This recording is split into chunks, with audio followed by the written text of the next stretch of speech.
ஜவுளிச் சந்தையின் மொத்த தேவையில் 20% பூர்த்தி செய்வது குமாரபாளையம் தொகுதி.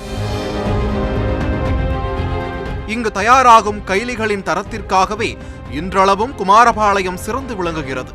கைலியில் கஞ்சியை ஊற்றி நூலை உறுதியாக்கும் முறை இங்கு நீண்ட காலமாக கடைபிடிக்கப்படுகிறது.